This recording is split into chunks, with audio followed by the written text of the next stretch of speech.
Денот на ослободувањето на Скопје 13 ноември традиционално е зачинен со одржување на меѓународниот карате турнир на кој настапуваат надпреварувачи од цела Македонија и од соседните земји.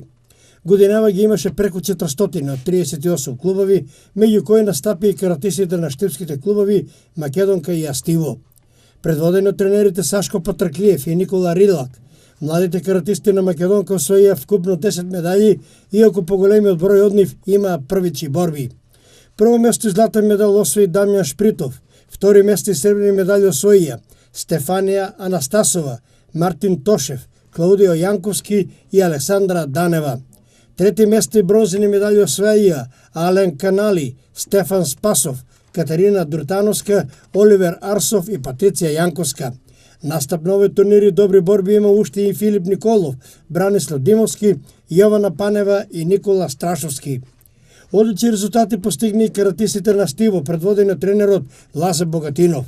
Златни медали освоија Наум Јованов, Ангела Ристова, Кристина Спасовска, како и екипно во борби кадети во состав Бојан Иванов и Наум Јованов. Сребрени медали освоија Бојан Иванов, Леона Митева и екипно пионерки во состав Леона Митева, Ана Марија Гошева и Кристина Спасовска. Бронзен медал освои Ана Марија Гошева. Во дисциплината кати златен медал освои Ангела Ристова, сребрени медали освоија ката тимот 2004-2005 во состав Леона Митева, Кристина Спасовска, Ана Марија Гошева и ката тимот 2006-2007 во состав Барбара Богатинова, Давид Николов и Тамара Ристовска. Бронзени медали во кати поединци освоија Барбара Богатинова, Давид Николов и Тамара Ристовска.